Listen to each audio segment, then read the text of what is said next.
Okay, so first we are going to take a breath. If you're watching this video, we're taking a breath. You can be seated, you can be reclined. We're going to invite some length into our spine. I'm going to close my eyes. You can close my eyes. Okay, I know I said we were taking one breath.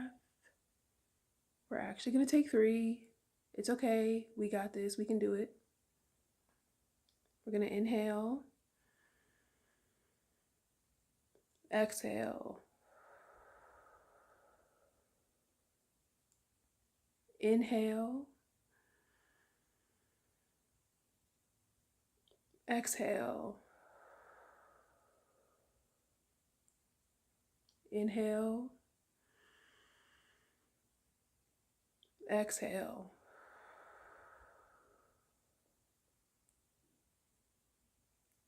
Okay. Peace, y'all. My name is Nikki. Welcome to the Body Love Lounge, where we create soft spaces for Black women to experience body liberation.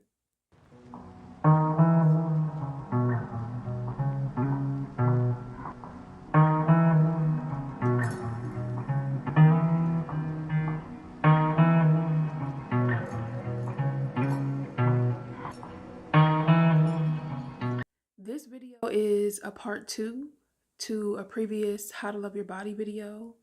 And what we're going over today does build upon that last video. So if you haven't watched it, I would say to pause this, go watch that video. It'll be linked here. And then come back and do this one. If you have already watched that one and you're ready for part 2, then welcome. There's snacks in the back. So just as a little recap over what we discussed in the last video, and yes, I am referring to my notes here. Thank you. We went over gratitude. We went over being mindful of your words and how you treat yourself. And then we also discussed, I want to say, nourishing your body. And that is like in all ways.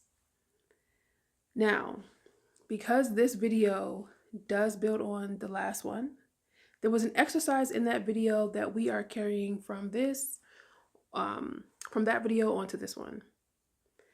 And so that was the journaling exercise where with the 3 columns, and there was what you hate about yourself, why you hate it, and where this voice comes from. So after doing that exercise and coming up with the list of things that you don't like about your body or that you hate your body, whose voice is it? This allows us to start with forgiving ourselves. So we can look back on that and be like, okay, here's why I feel the way I feel. Here's why I've been operating in the way that I have been operating, because look at these experiences that I have had. Look at these things people have said to me. Look at the ways that people have treated me. No wonder I'm showing up in the world like this. Look at all the injustices that have been put on me. Like, it makes sense. And we're able to see that the way we are is not of our own choosing. We aren't waking up every day like, you know what? I want to treat myself like trash. This has been a result of what has been modeled for us. And the first step here is to validate your feelings and your emotions. So when I look at myself and when I've done this reflection, I'm like, after further review, it makes complete sense why I'm operating like this. Look at what people have said to me. Look at the things I've witnessed. Look at what people have done to me. Like, this is why I'm showing up like this. So you can say to yourself, after further, actually, if there's a time where you want to validate some emotions, or if you want to try this, we can place both hands over the heart. And I got a little something if you want to repeat it. After further review of the treatment that I have received in this life, I understand why I have been showing up this way. I have been doing the best I can do navigating some challenging and heavy things. And I be doing that shit, so shout out to me. And now that we know how we got here, we're able to hold compassionate space for ourselves as we learn to let this part of us go. while understanding that this part of us, the way we have been showing up for ourselves and treating ourselves that may not be favorable, this part might be here for a while. It clearly has served a purpose. And this is where self-compassion and forgiveness come into play. So when it comes to forgiveness, the first step is to forgive ourselves. We're forgiving ourselves for the way we've been treating ourselves, possibly others. We're forgiving ourselves for any coping mechanisms that we have picked up along the way that may not have been the healthiest. We're forgiving ourselves for not believing in ourselves, for being unkind, for being mean, for whatever comes up for us. We are validating our emotions. We're having honest conversations with ourselves. And we are letting ourselves know that we are still worthy and deserving of love, even if these other parts of us are present as well. After forgiving ourselves, the next step is forgiving others. And I know that some of y'all are like not into forgiveness. You're not into forgiving others at all. You're like, you know what?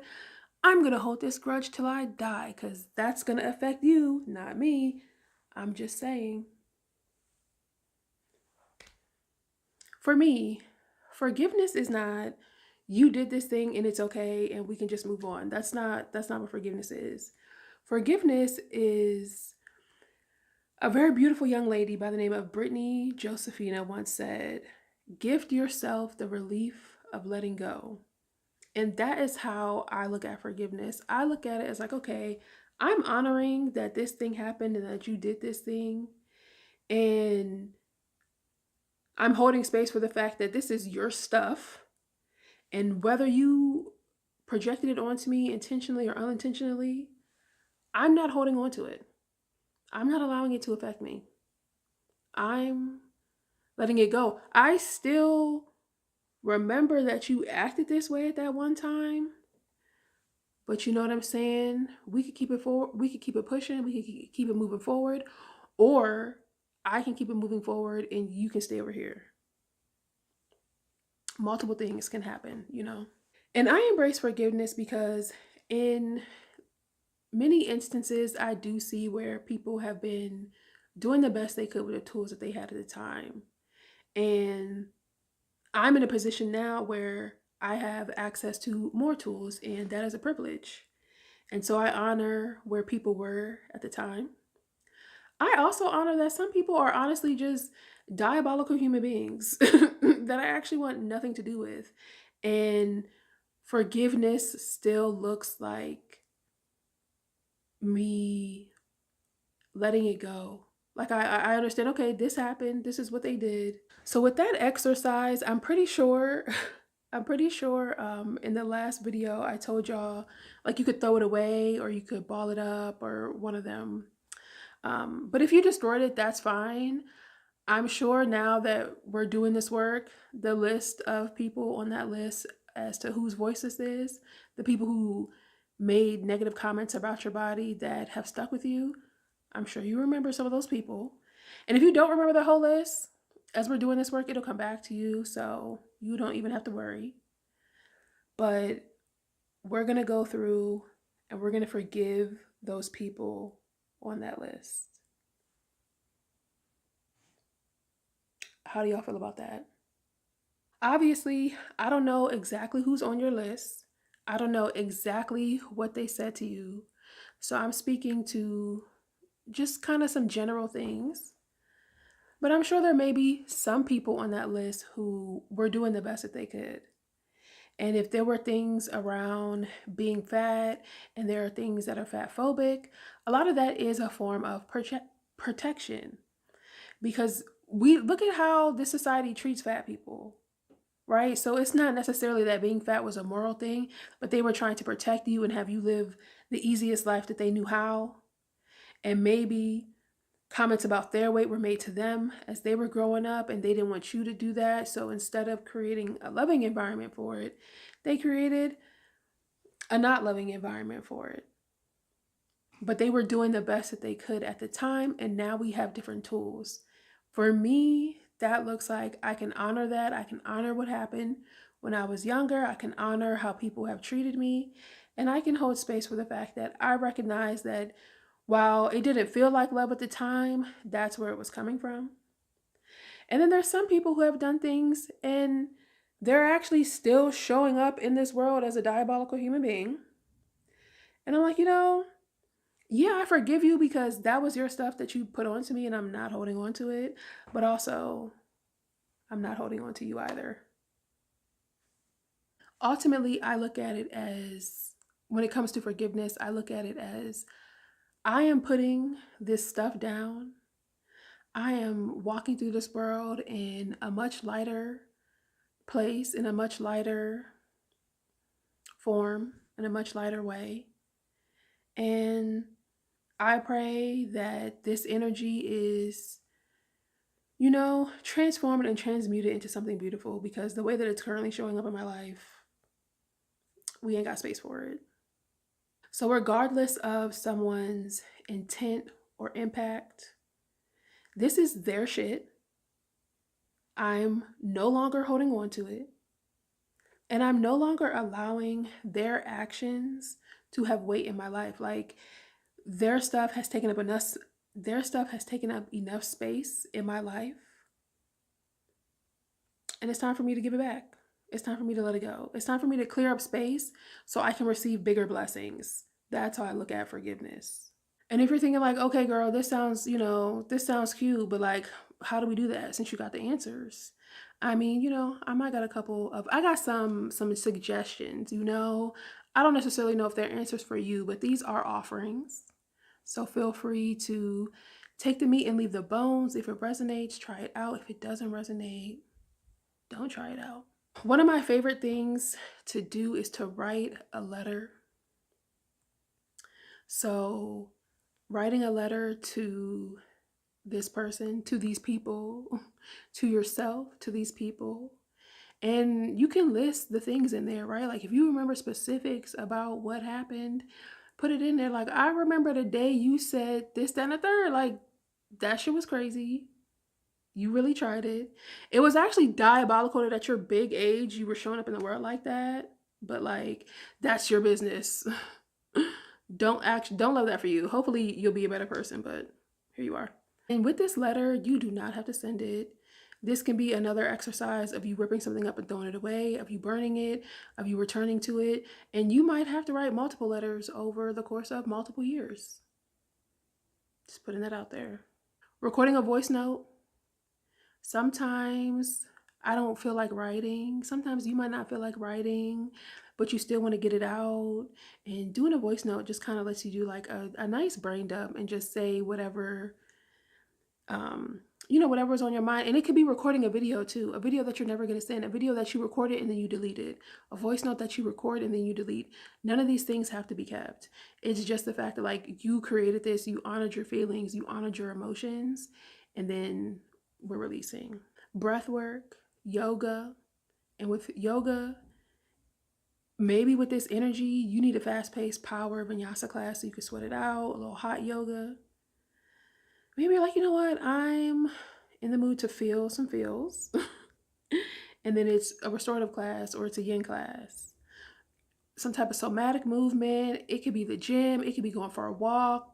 But moving your body is a great way to do this energy work of forgiveness. You can create some art. Your girl loves creating art, okay? Being able to take some emotions and create something from them. It's a very beautiful thing. If you're up for it, if this person is still with us, you could have a conversation with them. That can get tricky because you don't want to go into a conversation like this with someone expecting that they're going to apologize, expecting that they're going to hold themselves accountable, like no type of expectations at all, right? Like this is literally for you to get this off of your chest, but also understanding, I don't know, however volatile this person might be, it might escalate things, it might make things worse. So that one is like, we don't always confront the person, but if it's safe or it's doable for you and you feel comfortable, then, maybe you pull up on them. And if you have a mental health professional, collaborating with them on all of these things, on how forgiveness looks for you, mental health, spiritual professional, whatever. All right, y'all. This was part 2 of How to Love Your Body, and it was all about forgiveness, forgiving ourselves, forgiving others. I would love to know your thoughts on forgiveness. Is it currently a practice of yours? If so, what has been the impact on your life? Do you think you will try any of the practices that are mentioned in this video? And if you did any of the practices in the last video, I would love to know that as well. Thank you so much for sharing your time and energy with me. Peace and love.